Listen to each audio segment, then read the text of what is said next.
जोहार दोस्तों, आप सभी को आपका अपना चैनल लाख पूर्णिमा फाउंडेशन में स्वागत है। आज के इस वीडियो में हम लोग चर्चा करने जा रहे हैं झारखंड के जनजातीय शासन व्यवस्था। वो टॉपिक हमारा रहेगा मुंडा शासन व्यवस्था, यानी मुंडा मान की शासन व्यवस्था के बाद जो नागवंश ने राज स्थापित किया था। उस जब नागवंश राज ने जो स्थापित किया था, उस राजवंश के टाइम जो जो भी शासन व्यवस्था चल रही थी, उसी के संदर्भ में आज हम लोग चर्चा करेंगे। यहाँ हम लोग को ये बात ध्यान रखना जरूरी है कि जैसे कि अच्छा, पर टॉपिक लिख लेते हैं। टॉपिक होगा नागवंशी शासन व्यवस्था ना।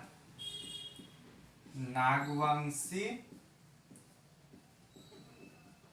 शासन व्यवस्था। नागवंशी शासन व्यवस्था को पढ़ने समझने के लिए सबसे पहले इसके पहले वाले वीडियो, अगर मुंडा शासन व्यवस्था या मुंडा मान की शासन व्यवस्था अगर आप नहीं देखे हैं तो एक बार उसको जाकर देख लेना जरूरी है, तभी जाकर ये हम लोग का समझ में आएगा नागवंशी शासन व्यवस्था। ऐसा इसलिए है क्योंकि जैसे हम लोग को पता है कि ऋषा मुंडा ने नाग मतलब मुंडा शासन व्यवस्था की स्थापना करते हैं मुंडा राज की। उसके बाद मदिरा मुंडा होता है जो अंतिम शासक होता है मुंडा वंश का। और उसके बाद जो मदिरा मुंडा है वो क्या करता है, अपना जो दत्तक पुत्र जो फणिमुकुट राय थे, फणिमुकुट राय को मदरा मुंडा का दत्तक पुत्र कौन थे? फणिमुकुट राय ना, फणिमुकुट राय। तो जो फणिमुकुट राय ने जो फिर नाग वंश की स्थापना करता है, ये कौन? नाग वंश की स्थापना करता है कौन? फणिमुकुट राय। तो मदरा मुंडा जो नाग वंश को जो मतलब फणिमुकुट राय को अपने सत्ता हस्तांतरित करता है, ये अगर इतिहास में देखा जाए तो ये झारखंड में ना केवल पूरे भारत में पहला ऐसा मतलब सत्ता का हस्तांतरण हो रहा है जहां पे बिना किसी लड़ाई झगड़ा से हो रहा है। ये मुमकिन है झारखंड में ही, ये मुमकिन है झारखंडियों के लिए, क्योंकि ये लोग कोई युद्ध नहीं किए। फणिमुकुट राय को मतलब ऐसे मिल गया जैसे कि अपने बेटे जैसे। तो मतलब इतना जो जो मतलब नेचर है एक दूसरे से मित्रता, या फिर जो मतलब युद्ध आक्रमण या फिर जो भी लड़ाई झगड़ा है उससे बहुत दूर रहना, कोसों दूर दूर रहना, ये इसी का हम लोग का एक मतलब मान सकते हैं, यहाँ से हम लोग देख सकते हैं। तो इसी क्रम में जब मदरा मुंडा से फणिमुकुट राय में जब नागवंश का स्थानांतरण होता है, तो चूंकि नागवंश का यहाँ जो स्थानांतरित होता है कहाँ से? मुंडा वंश से। ठीक, ये है हम लोग का मुंडा वंश। ये कौन सा है? मुंडा वंश। ठीक, मुंडा वंश से डायरेक्ट नागवंश में आता है। तो इसका मतलब ये है कि मुंडा वंश के टाइम जो भी मतलब वहाँ शासन व्यवस्था चल रहा था, तो मुंडा का जो शासन व्यवस्था चल रहा था, मुंडा जनजाति में जो शासन व्यवस्था चल रहा था, यो सामान्य तो ये हम लोग के यहाँ पे भी देखने को मिलेगा। कहाँ पे? नागवंश में, मतलब नागवंशी शासन व्यवस्था में भी हम लोग का जो मुंडा मान की शासन व्यवस्था था वो हम लोग को देखने को मिलेगा। इसलिए कह रहे हैं, अगर आप लोग पहले की वीडियो नहीं देखे होंगे तो उसको जाकर एक बार जरूर देखें। तो अब समझ में आ गया कि नागवंश में अगर कोई भी संरचना होगी शासन व्यवस्था की, वो किसके समान होंगे? मुंडा वंश के समान। तो अब फिर कुछ इसमें जो अगर कुछ नए आए हैं तो नए क्या आए हैं उस पर थोड़ा हम लोग चर्चा करेंगे। बाकी जो मुंडा शासन व्यवस्था है वही हम लोग का नागवंश में है। तो चलिए जो नए कुछ कुछ आते हैं उसको देखते हैं। तो फणिमुकुट राय की बात करते हैं तो एक कब करते हैं इसको? 64 AD। 64 AD में क्या होता है? मतलब नागवंश की स्थापना होता है उसी टाइम ना। और जब नागवंश की स्थापना होते हैं तो उस टाइम मतलब जो मुंडा मान की शासन व्यवस्था चल रहा था, कौन सा शासन व्यवस्था? मुंडा मान की शासन व्यवस्था जो चल रहा था वो नागवंश में भी वही चल रहा था। नागवंशी लोग या नागवंश के जो शासक है ये लोग मुंडा लोगों का अपना बड़े भाई मानते थे। क्या मानते थे? बड़े भाई। तो अब हम लोग देखने वाली बात यहाँ पे है कि जो मुंडा मान की जो व्यवस्था है, मुंडा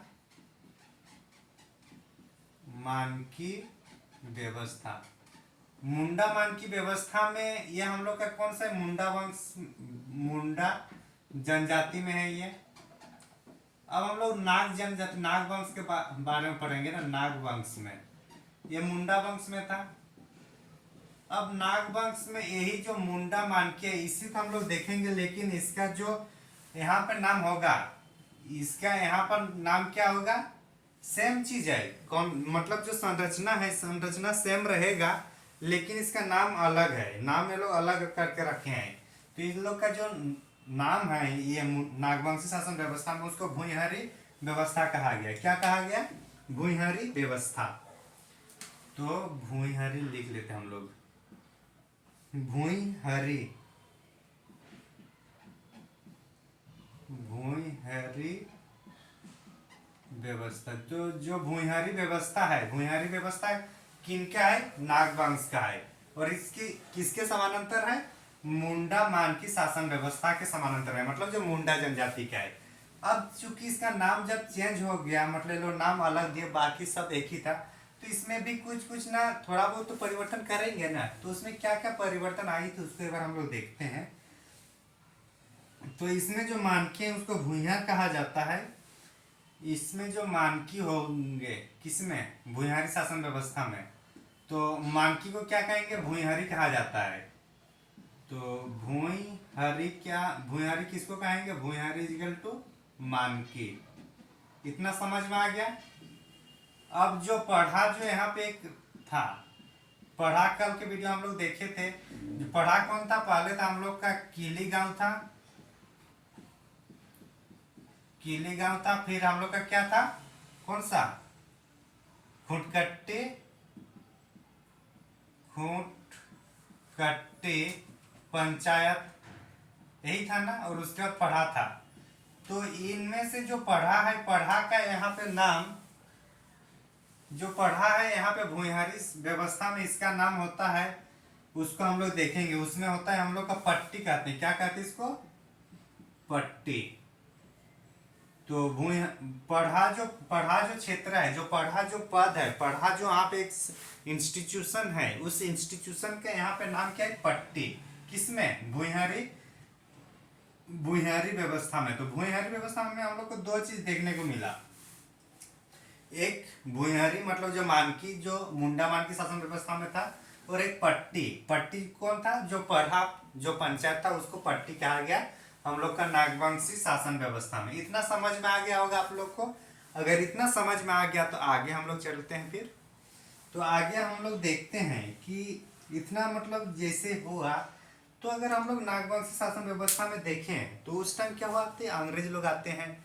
अंग्रेज लोग आते हैं, ऊपर से जो दुर्जन साल थे उसके पहले, तो दुर्जन साल को कैद करके ग्वालियर भेजा गया था। फिर उसको 6,000 रुपया देना पड़ता था। तो ये सब जो मतलब इनकम कैसे होगा, सरकार मतलब दुर्जन साल के पास तो उतना पैसा नहीं है कि वो 6,000 देते रहे। तो क्या करेंगे, इकट्ठा करेंगे। तो इकट्ठा करेंगे तो उस टाइम क्या होगा कि लोगों के द्वारा इकट्ठा किया जाएगा। तो उस टाइम जमींदारी व्यवस्था आता है।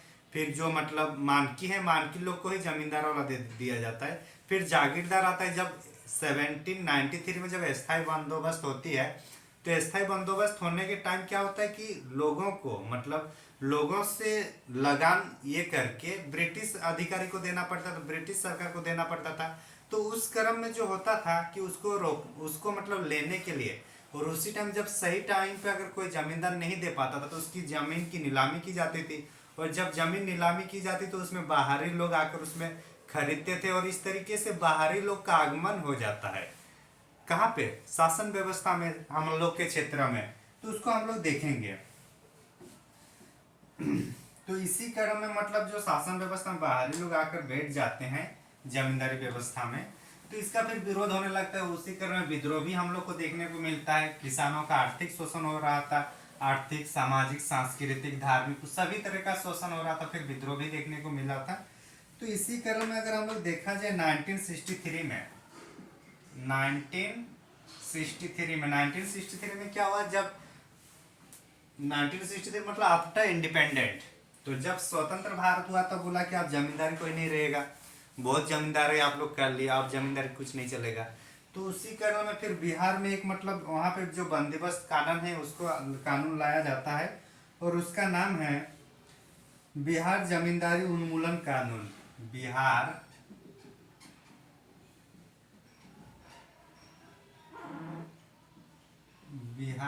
जमींदारी उन्मूलन, बिहार जमींदारी उन्मूलन कानून। तो बिहार में ही उस टाइम झारखंड भी था। तो इसी क्रम में जब ये अब क्या हुआ, जमींदारों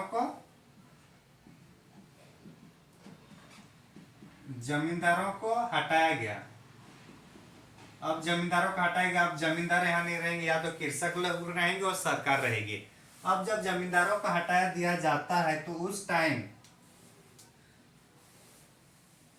जब यहाँ पे जमींदारों को हटाया जाए तो इस तरीके से नागवंश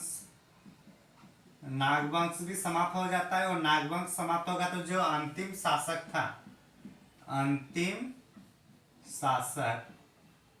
शासक किसमें, नागवंश का, वो भी मतलब अंतिम शासक उस टाइम जो जमींदार कानून आता है, जमींदारी कानून, जमींदारी को हटाने का कानून जो आता है, उस टाइम जो यहाँ का अंतिम शासक रहता है चिंतामणि शरणनाथ सहदेव थे। कौन थे? चिंतामणि शरणनाथ सहदेव।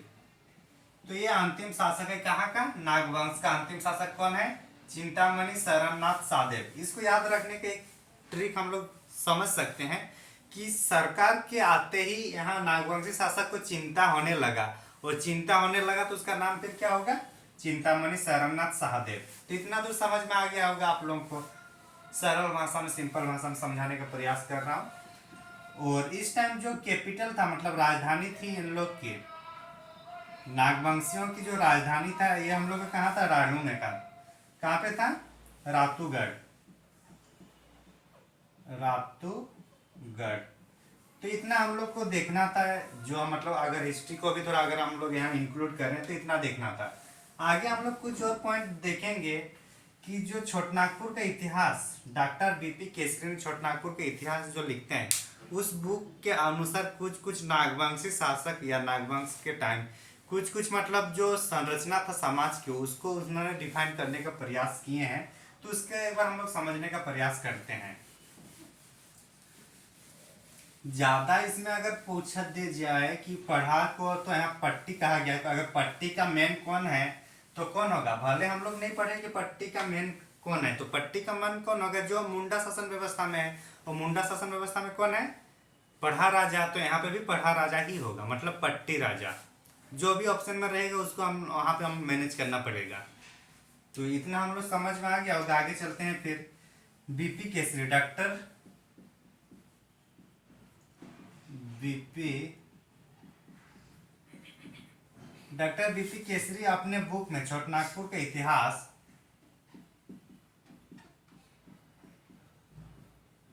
छोटनागपुर का इतिहास कुछ संदर्भ तथा कुछ सूत्रों में, कुछ संदर्भ तथा कुछ क्षेत्रों में, ये जो बुक का नाम है किसका, ये बीपी केसरी का बुक का नाम है छोटनागपुर का इतिहास कुछ संदर्भ तथा कुछ सूत्रों में। मतलब कुछ संदर्भ के अनुसार बताना चाह रहे हैं और कुछ सूत्रों के अनुसार। तो अब इसमें है कि इन्होंने बताया कि जो नागवंशी शासक है, यहाँ पे भी मतलब 3 स्तर देखा जाता है। यहाँ पे भी इन्होंने कितने स्तर में दिखाया जाता है बोल रहे हैं, ये भी 3 स्तर में। तो 3 स्तर को एक बार हम लोग समझने का प्रयास करेंगे, तीनों स्तर को। तो तीनों स्तर में अगर जो पहला वाला देखें तो पहला होगा ग्राम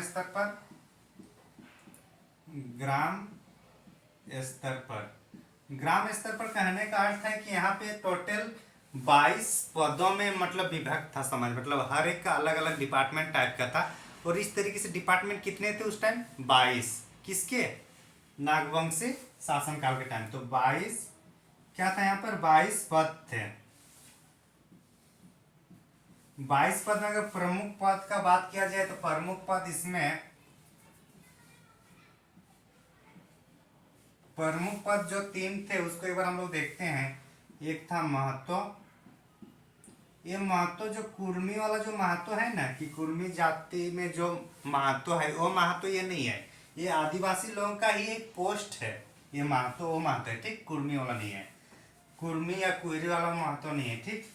तो ये गांव का महत्वपूर्ण व्यक्ति था ये, वेरी वेरी इंपॉर्टेंट पर्सन, व्यक्ति थे, बहुत महत्वपूर्ण व्यक्ति थे किसके, गांव के।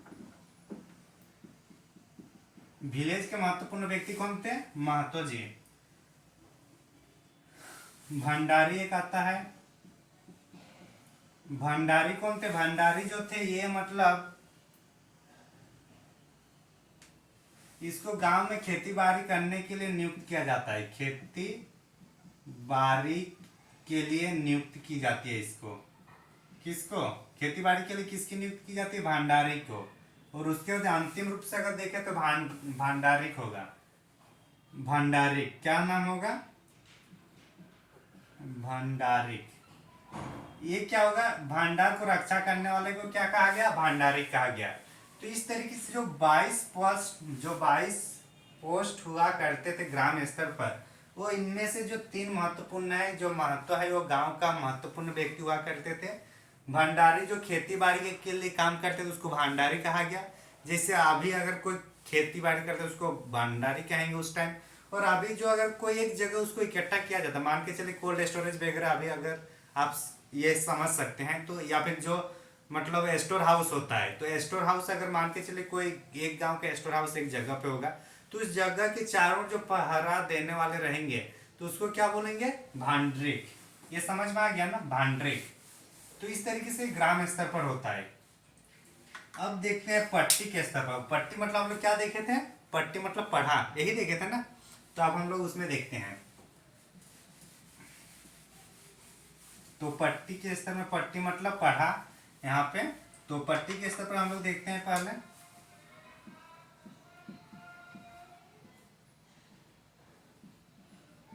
पट्टी के स्तर पर देखते हैं। ठीक, पट्टी के स्तर में अगर देखा जाए तो पढ़ा को पट्टी कहा जाता है, तो पता ही है हम लोग को। भूइहार को हम लोग को मानकी कहा जाता है, ये भी पता है।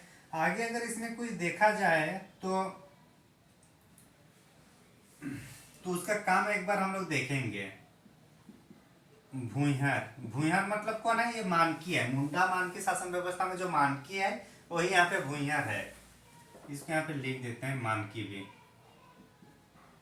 भूइहार मतलब मानकी किस में कहा जाता है, मुंडा मानकी शासन व्यवस्था में। ठीक, तो एक्चुअली जो भूइहार है तो ये क्या करेगा, न्यायिक और राजनीतिक अधिकार जो था उस टाइम, जो न्यायिक काम कौन करता था, मानकी। तो वही यहाँ पे भी इसका काम वही होगा, न्यायिक और न्यायिक सामाजिक कार्य होगा, किसका, भूइहार का। भूइहार के बाद अगर देखें तो जागीरदार आता है यहाँ पे। कौन आते हैं, जागीरदार। जागीरदार कौन है, जो जमींदारों का हटा कर जो जागीरदार आता है वो जागीरदार की बात किया जाता है। और ये जागीरदार कौन है,